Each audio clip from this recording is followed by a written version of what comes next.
You're going to be challenged tomorrow by the president-elect. Are you okay with being challenged? Absolutely. Do you both welcome it? We do.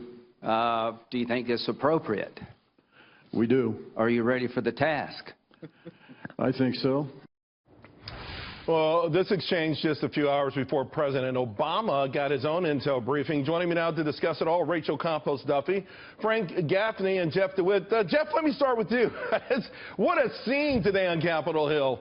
You know, and everyone, of course, always has an agenda, but it felt like this was bipartisan, both sides of the aisle trying to take digs at your guy.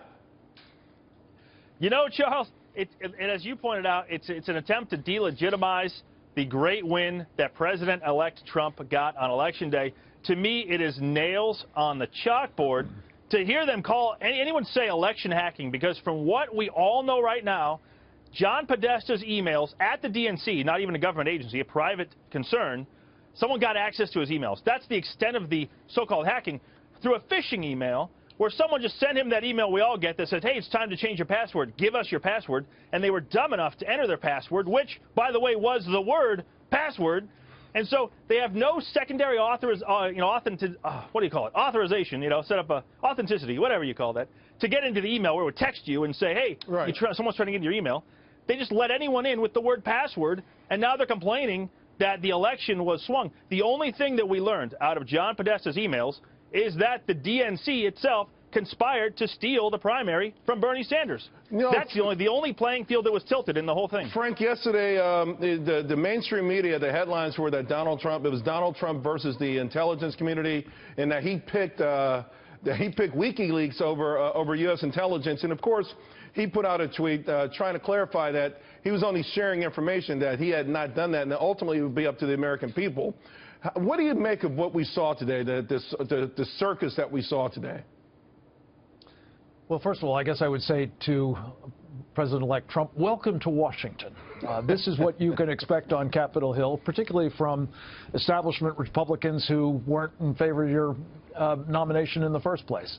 But more to the point, Charles, I think what we're looking at here is, at best, a distraction, and at worst, a very explicit deflection from some of the stuff that we really ought to be focusing on. For example, there are threats from Russia. I'm absolutely willing to stipulate they're hacking.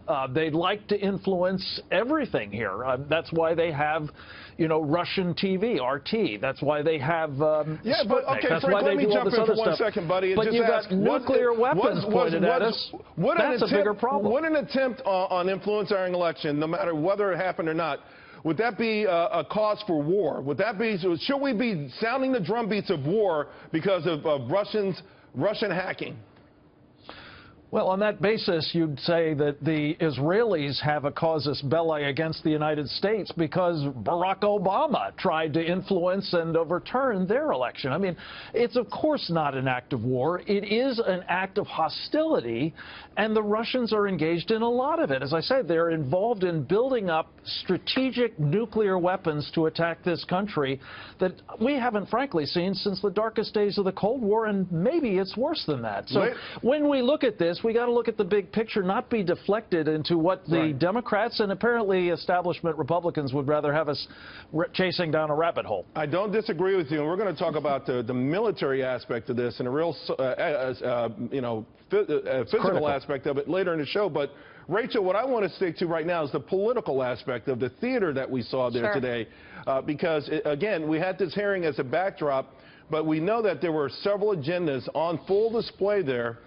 Including coming out of the gate where Julian Assange, was sort of held up, not necessarily connected at the hip, but it felt like there was an insinuation by Senator McCain that Donald Trump was picking Assange over the intelligence community. So by smearing Assange, you were therefore maybe de facto smearing the president-elect.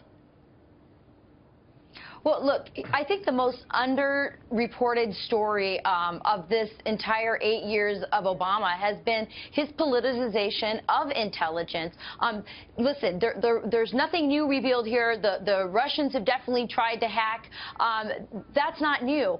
But remember, there were 50 CENTCOM analysts who were whistleblowers saying, hey, they're pressuring us to change our analysis, to change our reports to fit the political narrative of Barack Obama. They also have purged all the intelligence reports of any politically incorrect terms like Islamist or radical Islamic terrorist. They use other words instead of that. So this isn't the first time. And so the Obama administration really is in a weird position here, because they have this narrative they want to push with the Russians, because I think they're embarrassed about having lost this election and they want to smear Donald Trump here. But they don't come at this with clean hands. They have altered intelligence in the past.